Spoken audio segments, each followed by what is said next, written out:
विद्रोह और हिंसा जब होगी अपने चरम पर, जब विचारधाराओं ने हमें बांट दिया होगा, प्रेम और अहिंसा पर लिखी कविताएं तब जला दी जाएं शायद, तुम और मैं तब भटक रहे होंगे जिंदा लाशों के बियाबान जंगल में। वो गाजा के हालात देखते हैं, वहां नरसंहार को देख ऑल आइज ऑन गाजा जैसी बातें करते हैं, लेकिन बांग्लादेश में जलते हुए इंसान को देख उनकी आंखें बंद हो जाती हैं। फिलिस्तीन में हुए नरसंहार पर मोमबत्तियों की लौ रोशन करने वाले भी बहुत देखे हमने, लेकिन बांग्लादेश के जलते हुए घरों को देख कुछ ही लोग का मन पिघला है। ये कैसा दोहरा चरित्र है, ये कैसी दोहरी नीयत है और कैसा दोहरा रवैया है।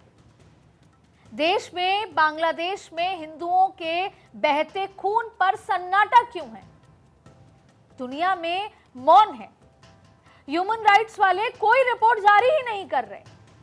यूनाइटेड नेशंस वालों को भी यहां नरसंहार नहीं दिख रहा। एक देश में एक पूरी कौम मिटा दी जाती है, लेकिन उस मिटती हुई कौम का गम किसी को नहीं दिखता, पर मुझे दिखता है। इंसान का खून जहां भी बहेगा मैं आवाज उठाऊंगी। मेरी आंखों में रफा का मातम होगा तो ढाका की गलियों में चीख रहे लोगों के लिए भी मैं आवाज उठाऊंगी। और इसीलिए मैंने ठाना है कि आज के पॉलिटिकल कॉरिडोर में मैं बांग्लादेश में हो रही हिंसा के बीच उठ रहे हर सवाल की चिंगारी सुलगाऊंगी और पूछूंगी दुनिया से कि क्यों वो मरने वालों में भेद करती है, क्यों, और क्यों बांग्लादेश में हिंदुओं के खिलाफ हेट के आका मोहम्मद यूनुस से अब तक उनका नोबेल पुरस्कार नहीं छीन लिया गया, क्यों यूनुस के खिलाफ यूनाइटेड नेशंस में अब तक कोई प्रस्ताव पारित नहीं किया गया, क्यों, आखिर क्यों?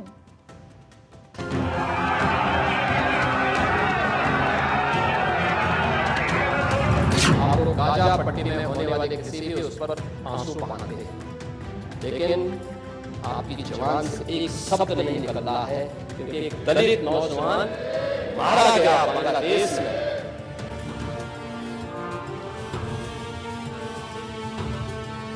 बांग्लादेश में जिस तरह से कट्टरपंथी जो तत्व हैं लगातार हिंदुओं की वो हत्या कर रहे हैं, लिंचिंग कर रहे हैं, और हम लोग सब इसकी कड़ी निंदा करते हैं।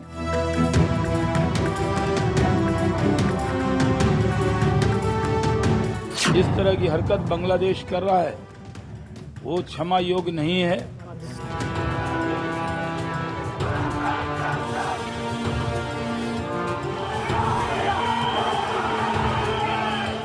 हिंसा कहीं हो उसका विरोध होना चाहिए, खून किसी का भी बहे उसका विरोध होना चाहिए। फिर सवाल चाहे फिलिस्तीन में जंग के मैदान का हो, गाजा में तबाह हो चुके मकान का हो, और बांग्लादेश में बेगुनाहों की जा रही जानों का हो। सवाल सभी पर उठना चाहिए, तकलीफ सभी पर होनी चाहिए।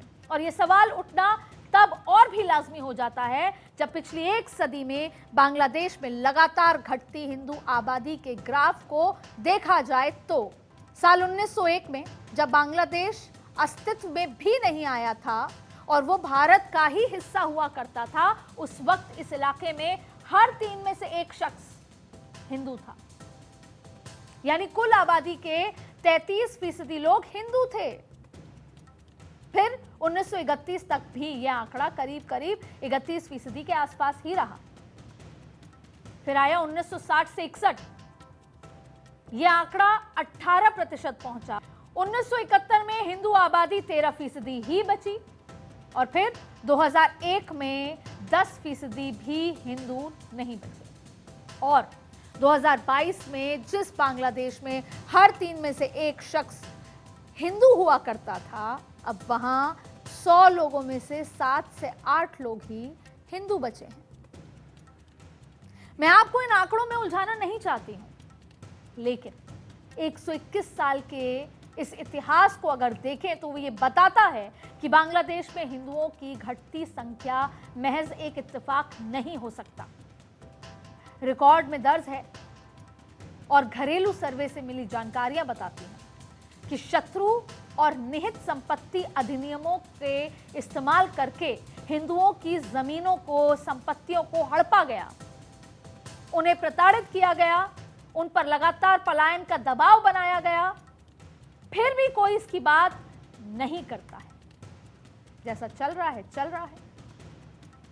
यह इतिहास इतना खौफनाक है कि 1960 और 70 के दशक में लगभग 15 लाख परिवार शत्रु और निहित संपत्ति अधिनियम से प्रभावित हुए। 15 लाख परिवार, करीब 75 लाख लोग, जिसमें से 80% हिंदू थे, सीधे तौर पर इससे प्रभावित हुए और 30 लाख एकड़ से ज्यादा जमीन लोगों ने खोई। जमीन खोने वालों में 87% हिंदू थे। पूर्वी पाकिस्तान के पूरे इतिहास की यही सच्चाई रही है। पूर्वी पाकिस्तान ही बाद में बांग्लादेश बन गया, लेकिन नाम बदला, हालात कमोबेश वैसे के वैसे ही रहे। बांग्लादेश बनने के बाद वहां पर जो भी अल्पसंख्यक बचे वो आमतौर पर हिंदू ही थे। उनका शोषण जारी रहा, संपत्तियों को जबरदस्ती हड़पा गया। सत्ता ने भी उनका ही साथ निभाया जो शोषण करते थे और पलायन लगातार बढ़ता रहा। 1964 से लेकर 2013 के बीच कुल लापता हिंदू की आबादी 1 करोड़ 13 लाख थी और यह दर इतनी तेजी से बढ़ा कि हर साल 2,30,612 हिंदू लापता हो रहे थे हर साल। और ये रफ्तार अगर जारी रही तो अगले 50 सालों में बांग्लादेश के अंदर एक भी हिंदू नहीं बचेगा। बांग्लादेश में हिंदू अल्पसंख्यकों पर जुल्म से जुड़ी अमेरिका की एक रिपोर्ट आपको बताती हूं कि दुनिया में के जो इस हिस्से में हिंदुओं पर लगातार अत्याचार का इतिहास रहा है, ये रिपोर्ट कहती है।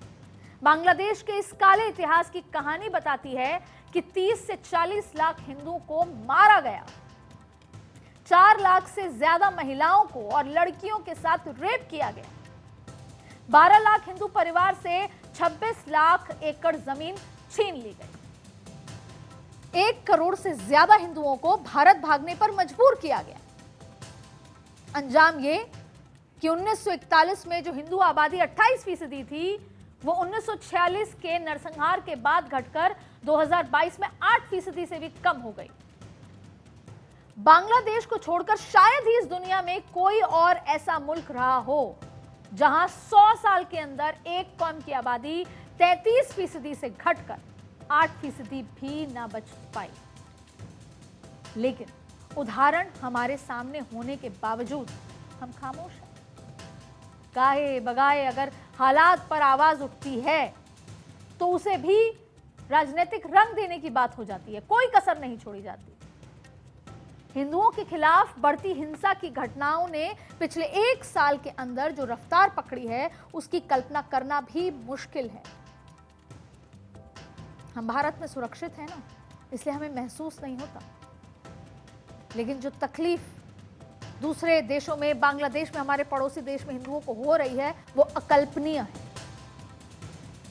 साल 2022 में जिस बांग्लादेश में हिंदुओं के खिलाफ हिंसा के 47 मामले आए थे, वहां 2023 में 302 केस और 2024 में 8 दिसंबर तक 2200 केस हुए। और ये कहने की जरूरत नहीं कि इस साल यह आंकड़ा कहीं ज्यादा है। और जब बांग्लादेश में हाल फिलहाल के हालात ने वहां की हकीकत को सामने रख दिया है, फिर भी दुनिया भर की वो जो एजेंसियां हैं वो खुद को मानव अधिकार के सरपंच मानती हैं, वो अभी खामोश हैं। यूनाइटेड नेशन से लेकर एमनेस्टी इंटरनेशनल तक, ह्यूमन राइट्स वॉच हो या फिर रिपोर्ट्स विदाउट बॉर्डर्स हो या फिर इंटरनेशनल क्राइसिस ग्रुप हो, कोई भी हिंदुओं के खिलाफ हो रही इस हिंसा पर आवाज उठाने के लिए तैयार नहीं या नजर नहीं आ रहा। हिंदुओं को टारगेट करके उनको निशाना बनाया जा रहा है और ये सब वही एजेंसीज हैं जो हमेशा खामोश रहीं, जिन्होंने शायद ही कभी हिंदुओं के खिलाफ होती हिंसा पर अपनी जुबान खोली हो। हिंदुओं पर अत्याचार के इतिहास से सिर्फ बांग्लादेश के हाथ नहीं रंगे हैं, बल्कि पाकिस्तान उसमें शामिल है, अफगानिस्तान का नाम उसमें शामिल है। ये इतिहास बताता है कि हिंदुओं पर अत्याचार के किस्सों की यहां भी कोई कसर नहीं है, कोई कमी नहीं है। वहां पाकिस्तान की बात करें तो आज पाकिस्तान जिस इलाके में है उस क्षेत्र में 1901 तक 17% हिंदू रहा करते थे। 1941 में 14% से ज्यादा थे, लेकिन महज 10 साल बाद यानी 1951 में ये संख्या 2% भी नहीं रही। और इसी तरह अफगानिस्तान में 1970 में हिंदू आबादी 2.59% मानी जाती थी, 1980 में ज्यादा से ज्यादा 1.6% बची और 1992 में यह आबादी सिर्फ 0.73% रह गई। 1990 के तालिबान काल में अफगानिस्तान के अंदर 4 से 24 हजार हिंदू ही बचे। 2001 में सिर्फ 1200 और 2021 तक अफगानिस्तान के अंदर हिंदुओं की अनुमानित आबादी 400 के बीच बची। और अब तो माना यह जाता है कि अफगानिस्तान में 50 से भी कम हिंदू बचे हैं। 50 से भी कम। इन देशों में हिंदुओं की आबादी अपने आप तो कम नहीं हो रही होगी, इसके पीछे जाहिर तौर पे वजह होगी, वही वजह उत्पीड़न और हिंदुओं को निशाना बनाना, टारगेट करना जानबूझ के। लेकिन हालात को नजरअंदाज किया जाता रहा और धीरे धीरे इन देशों से हिंदू आबादी कम होते होते ना के बराबर रह गई। और दूसरी तरफ वो हिंदुस्तान है जिसने हमेशा दुनिया को एक परिवार समझा, वासुदेव कुटुंबकम। इसी थॉट प्रोसेस से तो चलते हैं हम, यही आइडियोलॉजी है हमारी। इस मिट्टी में जो आया वो यहीं का होके रह गया। हमने सबको बसाया, सबका साथ निभाया, तभी तो भारत में मुसलमानों की आबादी हमेशा से बढ़ती रही। 1951 में भारत के अंदर मुस्लिम आबादी करीब 3.54 करोड़ थी, यानी कुल आबादी का 9.8%। आप ध्यान दीजिएगा इस आंकड़े पर। वो 1961 में कुल आबादी 10% से ज्यादा हो गई। फिर 1971 में भारत के अंदर कुल आबादी 11.2% हो गई और 1981 में 11.7% मुसलमान थे। आप ग्रोथ देखिए। फिर 1991 में मुसलमानों की आबादी भारत के अंदर कुल आबादी के करीब 12%, टू बी प्रिसाइज 12.6% तक पहुंच गए और 2001 में भारत की कुल आबादी के 13.4% मुस्लिम भारत में थे। ये मैं 2001 का आंकड़ा बता रही हूं, जो 2011 में 14% से ज्यादा हो गए। ये मेरा बताने का मकसद सिर्फ इतना है कि हम ग्राफ बता रहे हैं आपको। जहां डर का माहौल था वहां पर हिंदू कम होते गए और यहां आजादी का माहौल है तो आप देखिए कि मुसलमान आबादी कैसे बढ़ती रही। और तो और तुर्रा ये है कि इस पर भी कई लोग ये कहते हैं कि भारत में मुसलमान सुरक्षित नहीं। मैं किसी सियासत में नहीं पढ़ना चाहती, लेकिन इतना तो पूछना मेरा फर्ज है ही कि फिर क्यों CAA के जरिए भारत के पड़ोस में जिंदगी की भीख मांग रहे हिंदुओं को हम पनाह ना दें?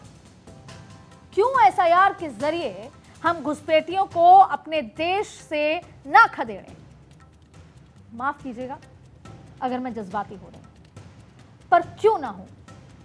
मैं जज्बाती क्यों ना हूं जब मैं एक मिटती हुई कौम के लिए पूरी दुनिया को मौन देख रही हूं।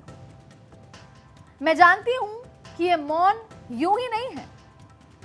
बांग्लादेश में ISI और पाकिस्तान की गहरी जड़ें चीन पाकिस्तान के गठजोड़ को बेनकाब कर रही हैं, तो दूसरी ओर अमेरिका भी पीछे नहीं है।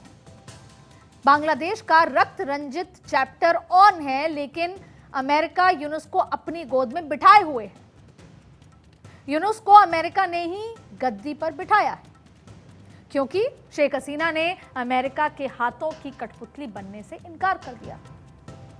दुनिया जानती है कि अमेरिका किस तरह यूनुस की मदद कर रहा है और मोहम्मद यूनुस के ग्रामीण बैंक को अमेरिकी समर्थन मिला हुआ है और कई दस्तावेजों से पता चलता है कि अमेरिकी दूतावास ने उनके पक्ष में लॉबिंग भी की है।